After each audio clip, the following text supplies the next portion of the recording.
Tendency हो जाती है। ऐसा लगता है कि बीमारी एक सिस्टम में नहीं है, निमोनिया की लंग में नहीं है, सब जगह जगह पे फैली गई है। तो इस सिंड्रोम को मल्टी सिस्टम इन्फ्लेमेटरी सिंड्रोम कहा जाता है। मल्टी सिस्टम मतलब एक बॉडी का सिस्टम इन्वॉल्व नहीं है, इन्फ्लेमेशन है तो इन्फ्लेमेटरी है, तो ये जगह जगह इसका इफेक्ट है। ये पोस्ट कोविड है। याद ये रहे कि उस टाइम पे वायरस बॉडी में नहीं मिलेगा और आरटीपीसीआर टेस्ट भी नेगेटिव होगा, लेकिन आप एंटीबॉडी करेंगे तो लगेगा कि हो चुका है। तो ये एक यूनिक बीमारी है जो बच्चों में देखी गई है।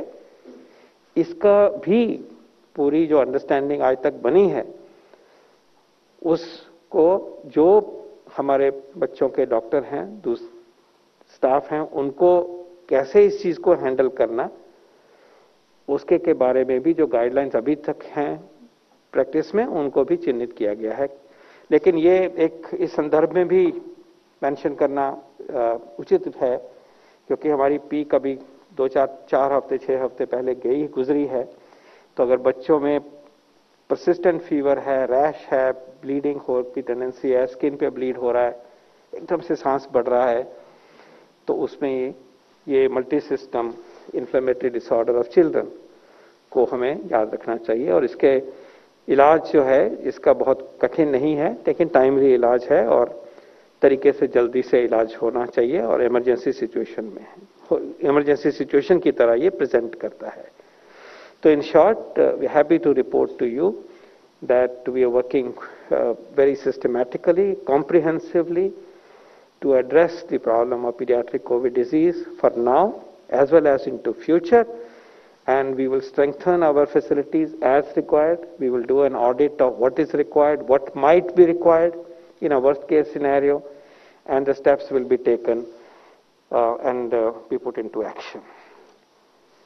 The दूसरा पॉइंट मैं ये रेज करना चाहूंगा कि कुछ खबरें ऐसी चल रही हैं कि जैसे कहा जा रहा है कि कोविशील्ड की अब एक डोज लगेगी, ऐसा सुना गया है।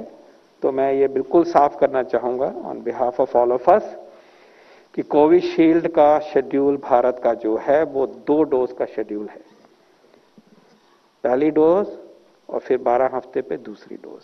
There is no change, there is absolutely no change. Covaxin का भी 2 डोज का शेड्यूल है, पहली डोज और सेकेंड डोज 4 to 6 वीक्स के बाद, 4 से 6 हफ्ते के बाद।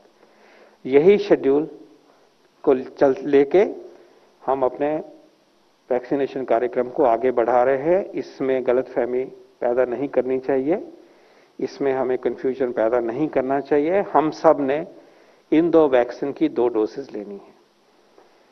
प्लीज इसको फॉलो करिए और इसमें जो भी कोई भ्रांति हुई है उसको हम चाहेंगे कि वो दूर हो जाए अच्छी तरह से।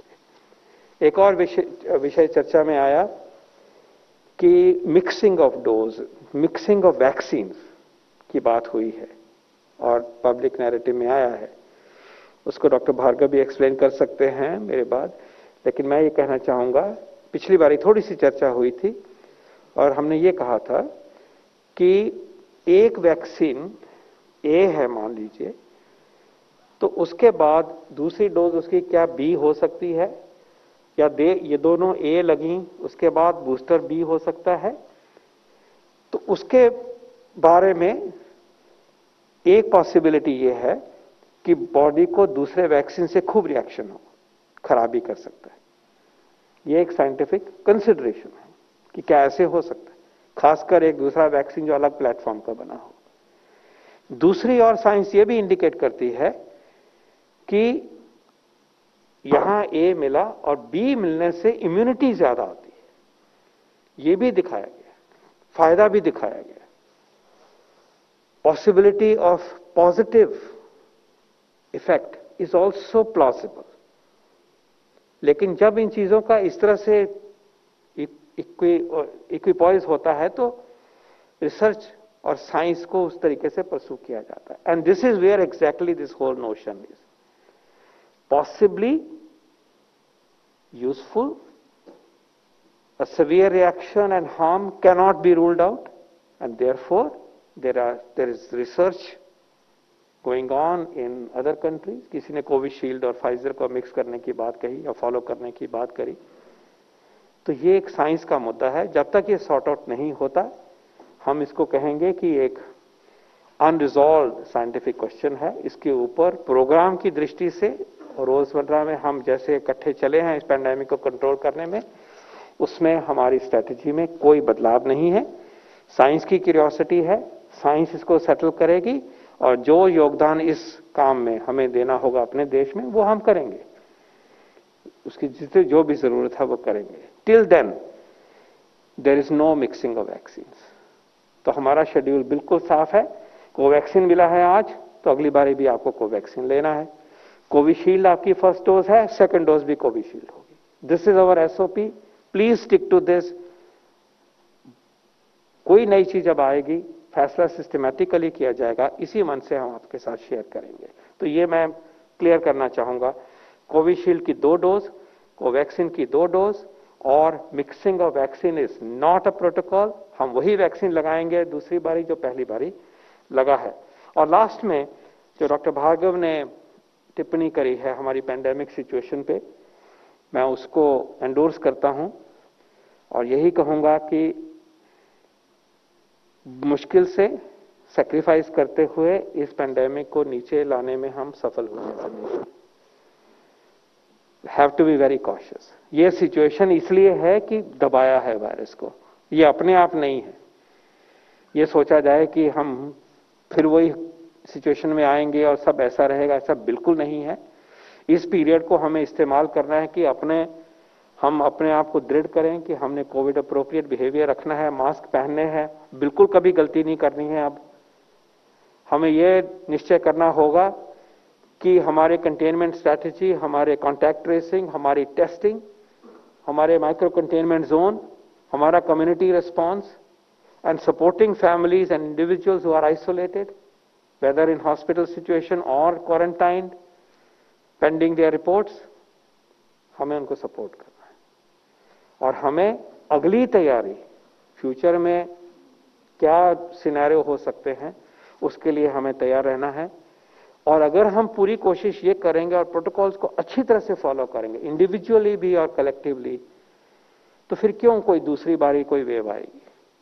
और अगर हम मेहनत करते करते 4-5 महीने निकाल दें, हमारा वैक्सीनेशन का प्रोग्राम बहुत आगे तक चला जाएगा। जिस रास्ते पे हम चले हैं, अपना ध्येय लेके, जिसको डॉक्टर भार्गव ने आपके सामने प्रस्तुत किया अपने शब्दों में, उसमें हम इतना आगे चले जाएंगे कि हमारा देश प्रोटेक्टेड होगा और इस वायरस को दबाने में हम तब बहुत अच्छी तरह से सशक्त हो चुके होंगे और फिर जिंदगी नॉर्मल की तरफ आ सकेगी और वायरस का मुकाबला हो चुका होगा। लेकिन तब तक बहुत जिम्मेवारी से हमें वो सारे टूल्स इस्तेमाल करने हैं, टेस्टिंग का टूल, कंटेनमेंट का, क्लिनिकल केयर का, अप्रोप्रिएट बिहेवियर का और वैक्सीनेशन का और संयम का, अपने आप को डिसिप्लिन करके रखने का।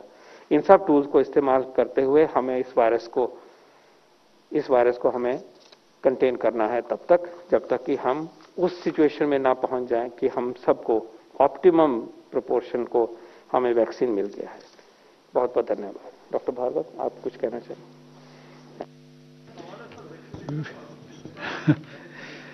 Just wait. Okay, number 38.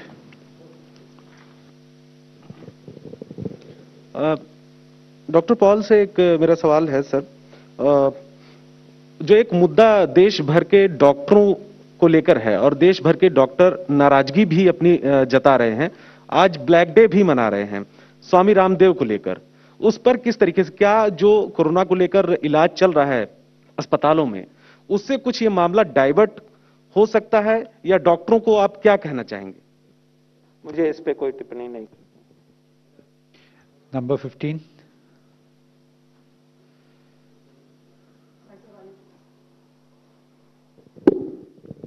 Hi sir, Ayushman from Mirror Now. My question is to Love Agrawal sir. Sir, you gave the breakup of the vaccines. Why it is so difficult to get the daily update of vaccine supply to states, hospitals and center providing it on a central platform? We don't get it from the health ministry.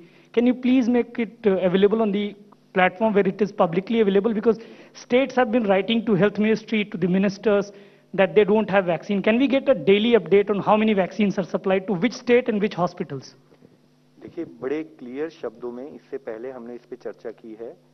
हम लोगों ने सबसे पहले ये समझना पड़ेगा कि ये वैक्सीन ड्राइव जब हम कर रहे हैं तो एक अप्रत्याशित वे में हमें एक बहुत बड़े प्रोग्राम को मैनेज करना है। तो एक स्थाई पर वैक्सीन मैन्युफैक्चरर से मैनेज करते हुए, वैक्सीन की टेस्टिंग होने के बाद उसको पूरे लॉजिस्टिक्स को मैनेज करके देश में पहुंचाने का काम जब हम कर रहे हैं, हमने यहां तक स्टेट के साथ मिलकर इंश्योर किया है कि अब हम नेक्स्ट 15 दिन की उनको कितनी वैक्सीन अवेलेबिलिटी होगी उसको लेटर के रूप में, वीडियो कॉन्फ्रेंस के रूप में स्टेट को बिल्कुल क्लियर शब्दों में बताया जाता है। स्टेट से यह भी रिक्वेस्ट की गई है कि बेस्ड ऑन दैट कि आपके पास जो गवर्नमेंट ऑफ इंडिया की फ्री सप्लाईज आ रही हैं, स्टेट लेवल का प्रोक्योरमेंट है, उसको कोऑर्डिनेट करके एडवांस वे में हम अपने जो भी वैक्सीनेशन सेंटर्स हैं वहां पर कौन कौन सी वैक्सीन किस लेवल पे दी जा रही है उसको हम पब्लिश भी करें। तो जैसे आपने कहा है, मैं आपसे यही सबमिट करना चाहूंगा कि बड़े क्लियर और ट्रांसपेरेंट प्रोसेस के थ्रू, कोविन प्लेटफॉर्म के थ्रू यू कैन आइडेंटिफाई कि किस पर्टिकुलर वैक्सीन सेशन को हम वो स्टेट लेवल पे चला रहे हैं, वहां कितने वैक्सीन सेंटर्स को किसको दिया जा रहा है। तो ये प्रोसेस पूरा अवेलेबल है और हर स्टेट को इसके बारे में advance information with details provide की जाती हैं और स्टेट के साथ डे टू डे बेसिस पर कोऑर्डिनेट भी किया जाता है। तो जो भ्रांतियां कई बार डिस्कशन में आती हैं, उसके पीछे मुख्य कारण हमेशा एक आतुरता है। हर आदमी चाहता है कि हमें जल्दी वैक्सीन लगे, हर लेवल पर हम चाहते हैं कि हम स्टेट में, नेशनल लेवल पे उसको कंप्लीट करें। तो जैसे बलराम भार्गव सर ने बताया, पॉल सर ने बताया, हमें यह समझना पड़ेगा कि प्रोग्राम में समय के साथ गति आ रही है और आने वाले 1-2 महीने बाद सिचुएशन ऐसी होगी because of the facilitation provided to vaccine manufacturers कि हम जिस गति से आज कर रहे हैं उससे मल्टीपल टाइम्स पर हम वैक्सीन प्रोवाइड कर पाएंगे। आपको यह भी समझना होगा, जो बहुत जरूरी है हम सबको एक कॉमन अंडरस्टैंडिंग के, जैसे मैंने कहा कि इस टाइप का प्रोग्राम, इस लेवल का प्रोग्राम इस देश में आज तक नहीं हुआ है, पूरे दुनिया में नहीं हुआ है, जहां एक स्थाई पर दुनिया के हर देशों को वैक्सीन चाहिए, जहां एक स्थाई पर हमें अपने पूरे देश के इतने लार्जर पॉपुलेशन को कवर करना है। तो ये पूरा कोऑर्डिनेटेड एफर्ट्स है, ये on A continued basis state के साथ मिलकर ही हम करते आ रहे हैं और आगे भी करते रहेंगे। Number 10. I'm Runjhun Sharma from CNN News 18. What I'd like to ask, sir, is that some states, for example, Karnataka and Kerala, they've decided to reduce the gap between the 2 Covishield doses. They're going ahead with that. And the reason they're saying is because some students need to go back for studies. But in that case, what is the point of the guidelines then? Has the center spoken to these states? I'd like to check the facts on this. I'd like to check the 104.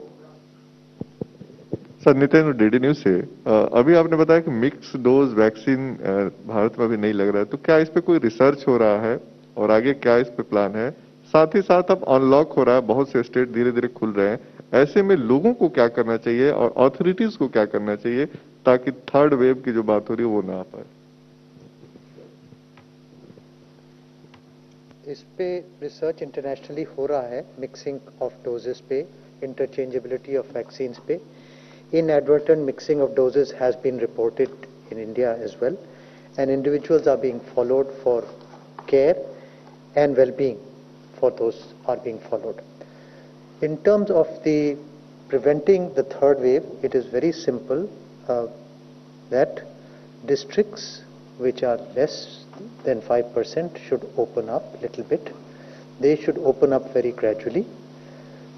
They should ensure that the vulnerable populations, which is elderly more than 60, 45 and above with comorbidities, should achieve at least 70% vaccination. If that has not happened, they should vaccinate them and then open up. That is the important. COVID appropriate behavior has to be ensured at all levels, and that is the mainstay, because we, as Professor Paul has said, that we have just suppressed the virus at the moment. It can resurge any point in time. Having said that, since the second wave was rapidly spreading and infected large number of people and restrictions brought it down further.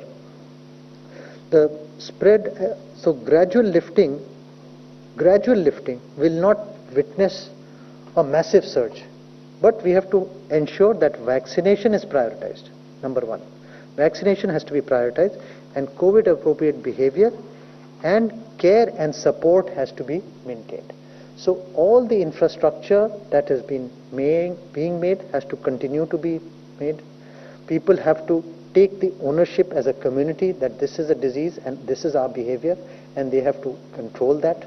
And the use of masks, use of social distancing has to continue till such time the more than 70% of the population is vaccinated, or we are able to achieve herd immunity in a population. 116. Sir नमस्ते, मैं अशोक हूँ NI से।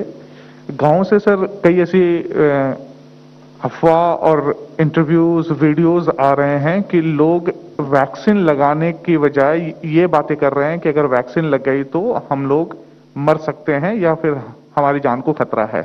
क्या हमारे अभियान गांव तक पहुंचे हैं या फिर उनको कन्विंस करने के लिए कोई हमारे पास ऐसी पद्धति है कि उनको कन्विंस कर सके? ओके, बिल्कुल इम्पोर्टेंट बात कही। वैक्सीन हेसिटेंसी और वैक्सीन ईगरनेस में बैलेंस मेंटेन करना है। हम लोग देख रहे हैं कि शुरू में बड़े शहरों में भी वैक्सीन हेसिटेंसी इसी तरीके थी जो अब इस समय गांव में देखी जा रही है। अब यहाँ पे वैक्सीन हेसिटेंसी पलट के वैक्सीन ईगरनेस बढ़ गई है और लोग दौड़ रहे हैं वैक्सीन के लिए। सिमिलरली गांव में भी हम लोग को वैक्सीन हेसिटेंसी को कम करना पड़ेगा। उसके लिए कुछ उपाय ये होंगे कि कम्युनिटी को एंगेज करना पड़ेगा, रिलीजियस लीडर्स को और लीडर्स जो पॉलिटिकल रिलीजियस उनको भी समझाना पड़ेगा, पॉपुलेशन को जिनके लोग मानते हैं, घर के बड़ों को समझाना पड़ेगा। और ऐसे इसी तरीके से ये वैक्सीन हेसिटेंसी धीरे धीरे कम होगी। ये नहीं कि आज ऑफ कर दिया और एकदम से खत्म हो जाए। It is a gradual process. We are human beings, we take time to observe things, we take time to think about it and then take a decision. So the correct facts have to be placed before these people. They have to be explained, and they are very reasonable. They are running large farmings. They know, they are more wise than many of us in the cities. So I would leave it to their judgment once they are explained properly. हमें याद रखना चाहिए कि एक बहुत बड़ा campaign जो vaccine का हुआ था और उससे एक बीमारी जड़ से हटा दी गई, वो पोलियो का कैंपेन था। पोलियो में भी ऐसी वैक्सीन हेसिटेंसी की वजह से प्रोग्रेस होना रुक गई थी और सभी जगह पे था, कई जगह पे ज्यादा कहीं कम, और खासकर गांव में और खासकर under served areas in cities जहां लो प्रिविलेज एरियाज हैं, उसको इसको अपफ्रंट फेस किया गया था। बात सुनी, उसका जवाब दिया, सबने सच्चाई बोली कि वैक्सीन लगता है तो बचते हैं, बीमारी बचती है। सच बोलने से दम बढ़ जाता है बात में। तो मैं चाहूंगा कि इसी बात को हम उसी के एक्सपीरियंस को भी लेते हुए और उस कॉन्फिडेंस को भी लेते हुए इस बार भी ये हमें काम करना होगा, क्योंकि अगर वैक्सीन होते हुए भी हम नहीं लगाएंगे तो इससे बड़ा दुर्भाग्य क्या हो सकता है भी। जब देख रहे हैं ना बढ़ेगा आएगा, तो तैयार करना होगा ऐसा माहौल जो कि वैक्सीन के फेवर में हो।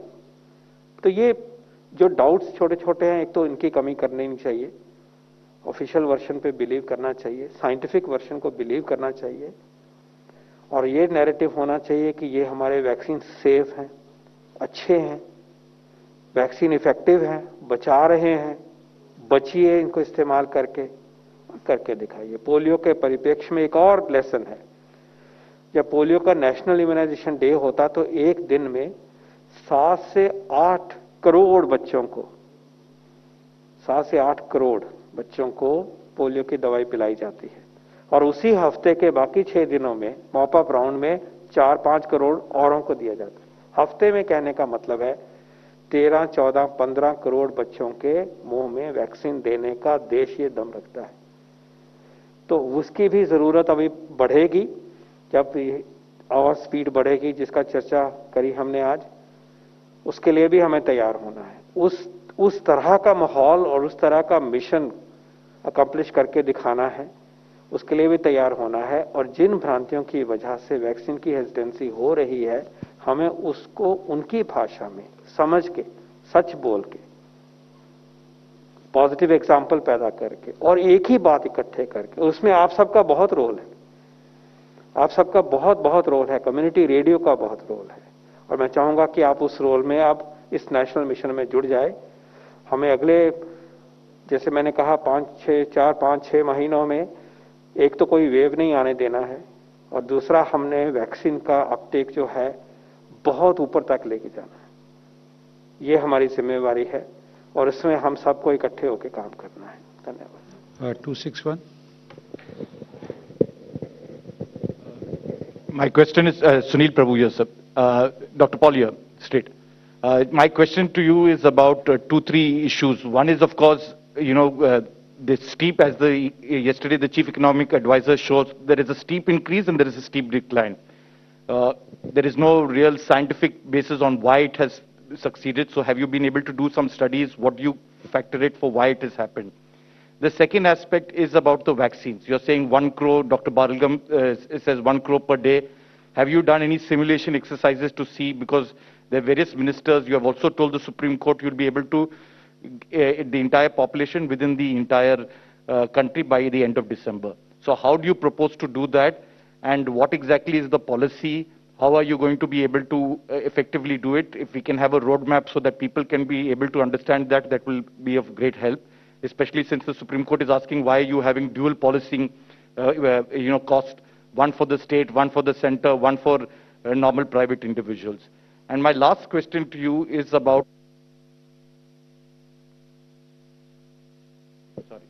that, Doctor, bring it down to 5% in terms of positivity. How do we go ahead with the issue of, in the districts? Because the National Disaster Management Act has not only made it 10%. So how do you then, or are you going to revise the guidelines?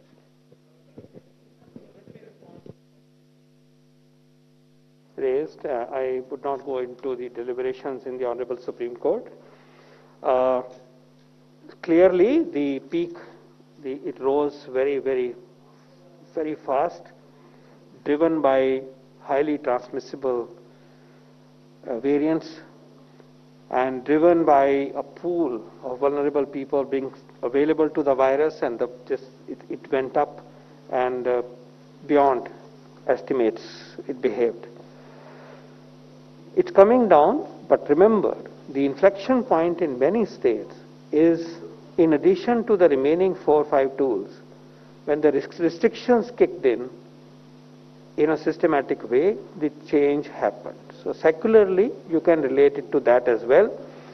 And then, because we are complying with intense restriction-based containment, shall we say, it's coming down. In any case, remember, if the virus suddenly infects a lot of people, it's done. And then it will decline in a certain way, which will be faster than if it is slowly building up and then slowly coming down. So that it's dynamics of both the kinds. Whatever we know from possible scenarios presented by eminent people, we do know that this will decline. June will be much, much better, stabilize. But the concerns are, when we open up, how do we behave? Because the virus has not gone anywhere. That's first part. Secondly, मैंने आज polio का example इसलिए भी दिया कि देश में बहुत ही तेज गति से वैक्सीनेशन प्रोग्राम को करने की ताकत है। हमारा यूनिवर्सल इम्यूनाइजेशन प्रोग्राम ने बार बार, और पोलियो उन्मूलन के प्रोग्राम में बार बार हमने दिखाया कि हमारी कैपेसिटी क्या है, हम कितना कर सकते हैं। और आपने देखा होगा कि 43 लाख पर डे करके दिखाया, 30 अब शुरू हो गए हैं। वैक्सीन की जो भी सिचुएशन है उसके बावजूद भी किसी और देश ने 1.5 करोड़ पर डे भी करके दिखाया। तो हमें कोई डाउट नहीं है इस टीम को, टीम इंडिया को कोई डाउट नहीं है कि टीम इंडिया ये करके दिखा सकती है कि उस तेज गति से हम वैक्सीनेट करेंगे, और संभव है ये। और इसका जो माइक्रो प्लानिंग है, मीजो प्लानिंग है, स्टेट के साथ कंसल्टेशंस हैं, वो चल भी रही हैं। और जैसे ही वैक्सीन की उपलब्धता बढ़ती है उसमें नए तरीके से कैसे रीच आउट करना है, एक हमने अप्रोच रखी है, उसका नाम है फैसिलिटेटेड कोहॉर्ट बेस्ड अप्रोच। उसका मतलब यह है कि समूह को इकट्ठा करो और जुड़ो। तो एक कम्युनिटी एंगेजमेंट के साथ एक नई डायमेंशन लेके आएंगे। तो इस तरह की सोच चले। इनफैक्ट मैं ये भी कहना चाहूंगा, इसके बारे में सुझाव जो आएंगे हम उनको बहुत वेलकम करेंगे कि इस स्केल पे करना होगा तो क्या करें, प्रैक्टिकल सुझाव दीजिए और उन सुझावों को लेके हम आगे बढ़ेंगे। और स्टेट्स पूरे तैयार हैं, वो बताते हैं कि हम इतने तक पहुंच सकते हैं। तो जैसे जैसे आगे बढ़ेंगे राज्यों के साथ लेके, डिस्ट्रिक्ट की टीम्स के साथ लेके और होल ऑफ गवर्नमेंट अप्रोच के साथ ये संभव है और इसको करके दिखाएगा भारत। नंबर 42।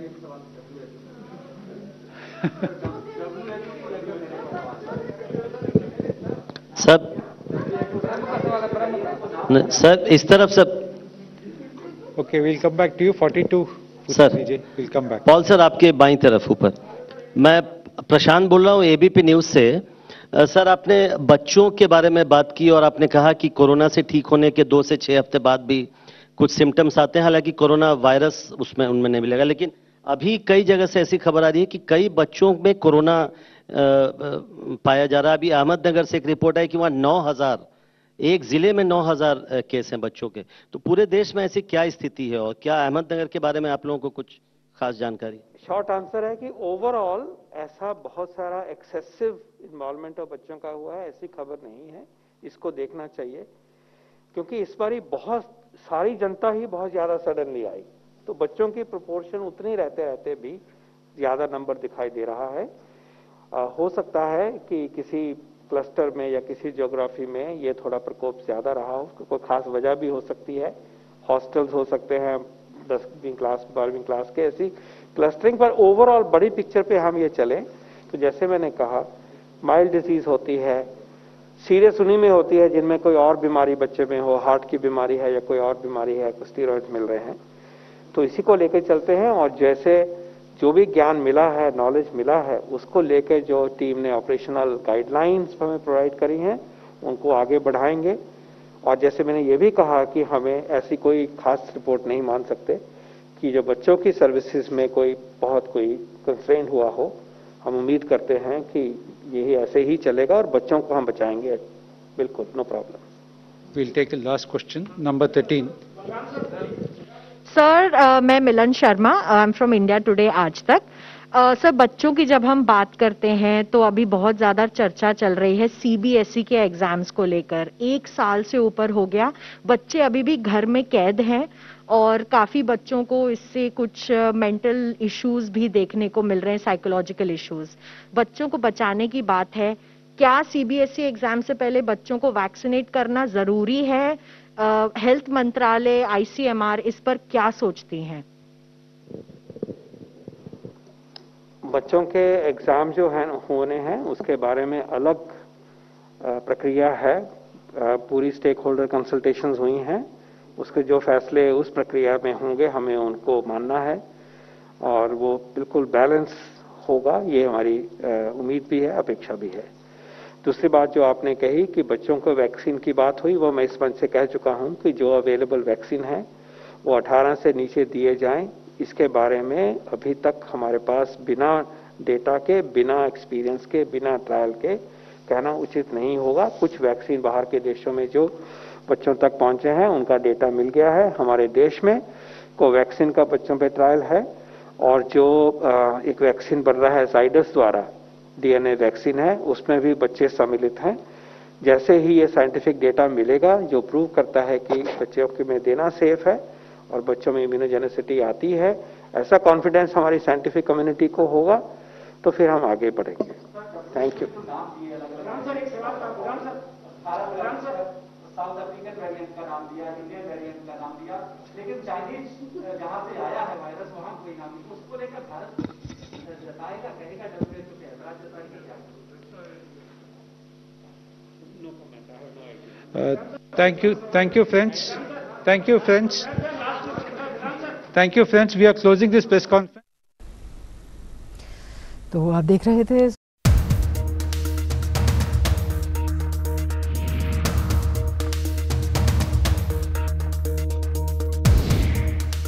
अनुच्छेद 120 संसद में उपयोग की जाने वाली भाषा से जुड़ा है।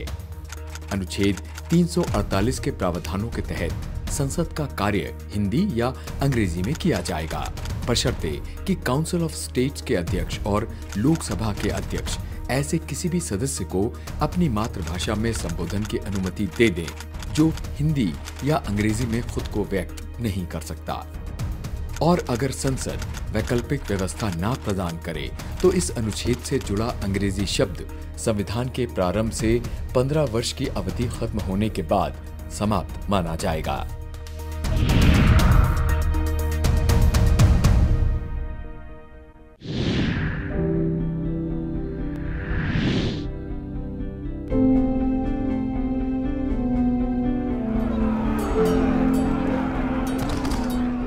इतिहास गवाह है कि ब्रिटिश हुकूमत के खिलाफ देश की महिला क्रांतिकारियों ने भी पुरुषों के साथ कंधे से कंधा मिलाया। उन महिला क्रांतिकारियों में रानी लक्ष्मीबाई और सावित्रीबाई फुले जैसी महिला जाबाजों का नाम जुबां पर आ ही जाता है। इसी कड़ी में बेगम हजरत महल का नाम भी आता है, जिन्होंने 1857 के स्वतंत्रता संग्राम में अपना सब कुछ लुटाकर अंग्रेजों के खिलाफ लड़ाई लड़ी। बेगम हजरत महल अवध की आखिरी बेगम उन चंद वीरांगनाओं में से एक थीं जिन्होंने 1857 के स्वतंत्रता संग्राम में अंग्रेजों से लोहा लिया। बेगम हजरत महल मजबूत इरादों वाली उन महिला शासकों में थीं जिन्होंने अंग्रेजों के रहम पर जीने के बजाय स्वाभिमान और आत्मसम्मान के साथ जीवन जीने के सिद्धांतों पर विश्वास किया। अवध के शायर नवाब वाजिद अली शाह से विवाह और नवाब के वारिस को जन्म देने के बाद उन्हें हजरत महल का खिताब दिया गया।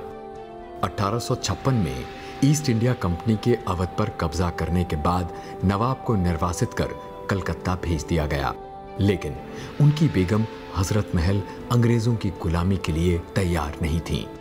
उन्होंने अपने बेटे के साथ लखनऊ में ही रुककर जनता के साथ मिलकर लड़ने का फैसला किया।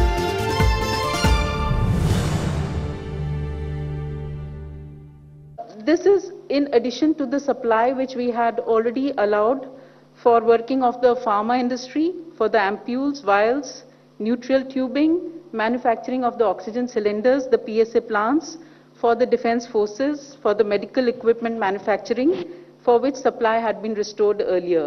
So accordingly, we have given directions to all the state governments and the manufacturers of oxygen to supply the oxygen as per the requirement of these industrial units.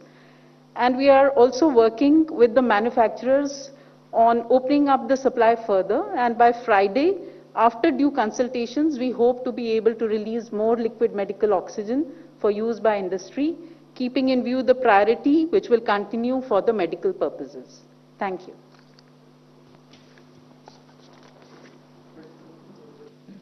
Thank you, friends. Thank you.